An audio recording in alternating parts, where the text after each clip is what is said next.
A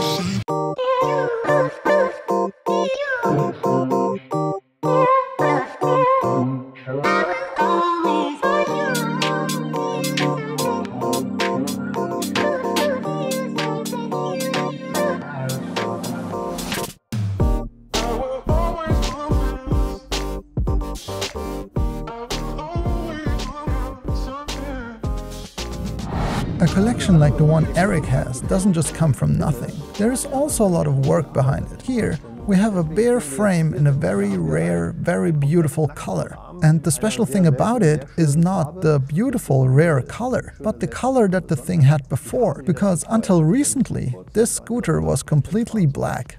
It was painted completely black. We are standing here in front of a scooter. That is really something special. The color is called Verde Paraggi, rare on the 50ccs, super rare on the 125ccs Primavera. Tom and I have in troublesome detailed worked on the scooter hair using nitro, acetone, razor blades, stain, to remove the ugly black hair in several layers and to get the scooter back to its original color. Und den Roller wieder in seinem originalen Blechkleid übergeben. You even saved the original floorboards. Genau. Exactly, not only the original step rail. Actually, we try to restore every part, so that we can then install them back on the scooter. Not because newer parts won't fit, but simply it's more about passion here. Okay, sehr schön. Very nice. Here's again the hatch for the engine and...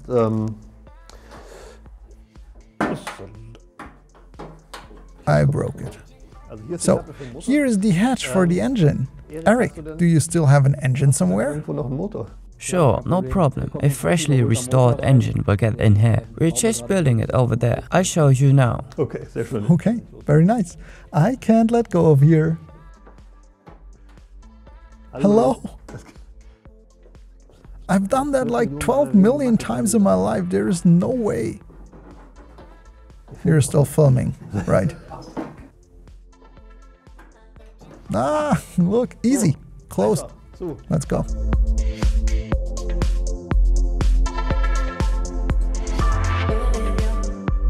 Now we have arrived at the engines. Up here is a large frame engine. It is way bigger than the cute little small frame block down here. But Jesko, maybe you should tell us a bit more about this, because you're the god of engines. The first thing you notice, of course, is that the engine looks relatively different than the large frame engine.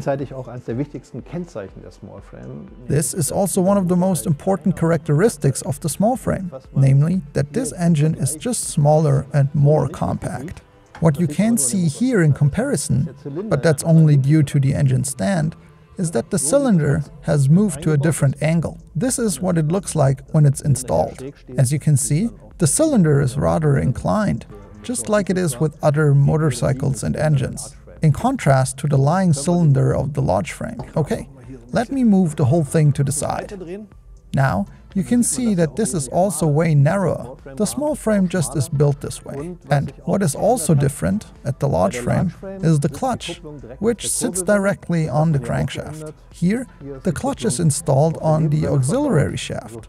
It's hard to see here, but here's the crankshaft, here the auxiliary shaft, the clutch, and also the mechanism that locks the gears in the individual gear wheels has been changed. The large frame has a gear lever on the outside. The small frame has a claw on the inside.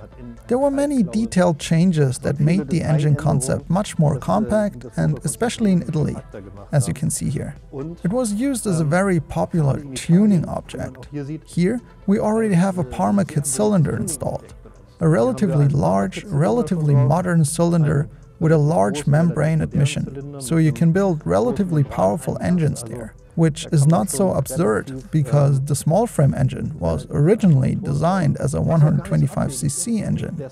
First, it was only available as a 50cc engine, which makes it a bit sluggish in the original 50s, because the flywheel and the crankshaft are actually designed for 125cc. Here, it finally gets its real purpose and a bit more performance. Very commendable. There are many parts at SIP, many tuning cylinders, many exhausts. It's a lot of fun, isn't it?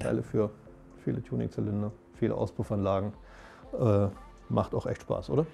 Macht auf jeden Fall Spaß. It's definitely a lot of fun. In addition to the tuning, I think it's very important, if you restore an engine, always make sure that the frame numbers are marked with the same number. It's great for the tightness, but you save a lot of work in advance. And for the collectors, very important, there's a small print on the back. For each model there's a suitable prefix, and this should always be in a connection with the frame number. In collector circles we call this matching numbers, so the frame should be roughly the same as the engine number. The Italians never took it that seriously, but if you are a few hundred numbers apart, then you are on the safe side. Suitable for your scooter. It is even a little bit more valuable. You definitely won't do anything wrong.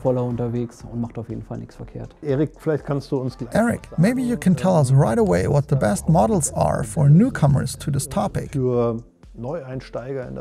For people who might also want to rebuild something, to screw, to tune their scooter. Can you give our viewers a few tips?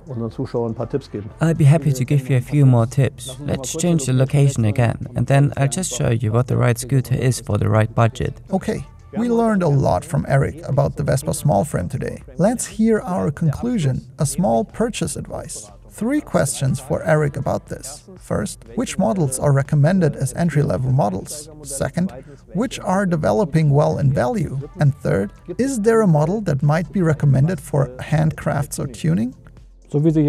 As they stand here, I would like to start with the Special. It's a beautiful vehicle. You can find it in good original condition relatively often, and there are just so many scooters for little money. Let's continue with the round lights. Keep your eyes open for rare and beautiful original paints. They still have an increase in value, for example with something rare like hair. The color is called Avorio New York. If you're lucky, you can find a real treasure for little money. But if you know what it is, a scooter like this can get really expensive. And last but not least, you're sitting on the absolute collector's limb. If you can find something like this somewhere for reasonably affordable money and it fits, take it. You won't make any mistakes. In principle, you can tune everything from the Vespa Series 1 upwards. It doesn't make that much sense with the Series 1 because the engines weren't that far developed, but all 50s that come after that can be tuned easily. There's enough space everywhere. There's little that can be done wrong. For modifications to the frame, perhaps SS is less recommended. For that you should take a PK. Nowadays, racing series are becoming more and more popular. Perhaps the PK is a perfect entry-level scooter because you get it for little money that you can tune easily and then you have fun with it. But I think that's roughly it for today. I would like to thank you a lot. It was very interesting for me today too. With all the things we have seen and learned, let's finish the episode for today.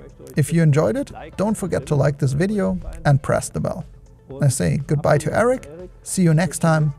To you too. Take care.